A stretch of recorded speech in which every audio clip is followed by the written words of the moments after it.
चंपू अपने माँ-बाप की बात नहीं मानता है। तो ऐसे सेंटेंस को आप कैसे ट्रांसलेट करेंगे? सबसे पहली चीज़ तो ये कि चंपू ये किसी का नाम है, तो इसको एज़ इट इज़ आपको इंग्लिश में भी ट्रांसलेट करना है।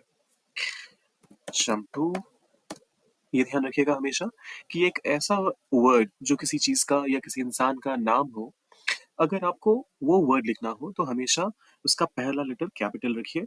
ये चीज़ सेंटेंस की शुरुआत में होगी तब भी आपको फ़ॉलो करनी है, और अगर सेंटेंस के बीच में, यहाँ तक कि अगर सेंटेंस के एंड में भी आए, तब भी आपको इस चीज़ का ध्यान रखना है। उसके बाद अपने, तो हम यहाँ पर चंपू के लिए अपने की बात कर रहे हैं, और नाम सुन के हमें लग रहा है कि चंपू जो है वो एक मेल मेंबर है, मेल है। तो ऐसे केसेस में आप हिज का इस्तेमाल करेंगे। हिज का इस्तेमाल करेंगे अपने के लिए, क्योंकि यहाँ पर हम अपनी बात नहीं कर रहे। चंपू जो है उसके माँ-बाप की बात हो रही है। सो हिज हो गया। अब माँ-बाप के लिए बेशक आपको इंग्लिश में अलग-अलग वर्ड्स पता होंगे। माँ के लिए आप मदर बोल देंगे, बाप के लिए आप फादर बोल देंगे। लेकिन जब कभी भी आपको इन दोनों को कलेक्टिवली एक साथ इंग्लिश में ट्रांसलेट करना हो, तो आप कभी भी ऐसा मत करिए, वो गलत हो जाएगा। वैसे केसेस में आप फिर पेरेंट्स का इस्तेमाल करते हैं। चंपू, हिज पेरेंट्स की बात, अ, बात मानना या बात सुनना, इन दोनों के लिए ही आप लिसन का इस्तेमाल करते हैं। देखिए, कई बार लोगों को लगता है कि लिसन का मतलब तो सिर्फ सुनने से होता है। बेशक आप ध्यान से सुनने की बात करें, तभी आप लिसन का इस्तेमाल करते हैं।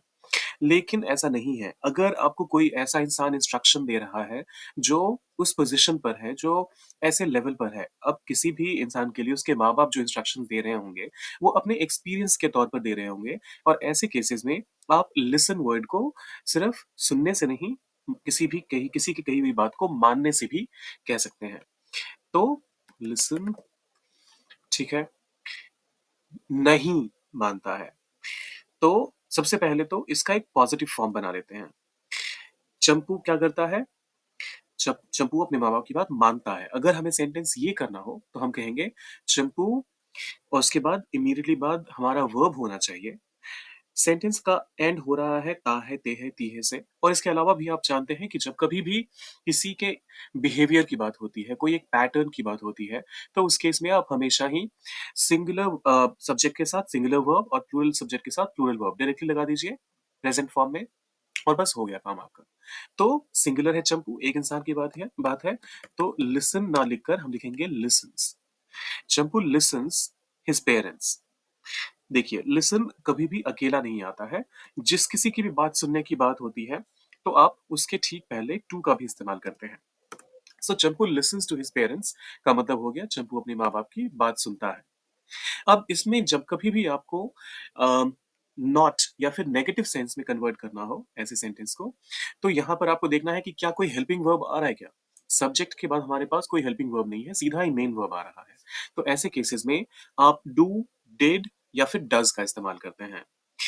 डू का इस्तेमाल करते हैं प्लूरल सब्जेक्ट के केस में, जहाँ पर एक से ज़्यादा सब्जेक्ट हों, तो यहाँ पर तो सिंगुलर सब्जेक्ट है, तो डू का इस्तेमाल नहीं हो सकता। डिड का इस्तेमाल करते हैं ऐसे केसेस में जहाँ पर कि पास्ट की बात हो रही हो। तो यहाँ तो पास्ट की बात नहीं है, वो अभी भी नहीं मानता है। तो ऐसे केसेस में प्रेज़ेंट सिंगुलर की जब बात हो, तो फिर आप डज़न्ट का इस्तेमाल करेंगे, और साथ ही जैसे आपने डज़न्ट का इस्तेमाल कर लिया, ये भी ध्यान रखिए कि उस केस में फिर आपका वर्ब जो है, वो वापस से प्लूरल बन जाता है।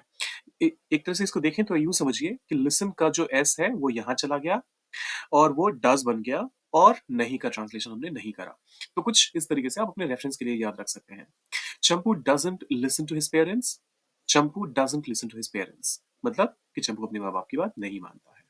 बिना किसी फालतू बकवास के इंग्लिश सीखने के लिए चैनल को सब्सक्राइब करना ना भूलें।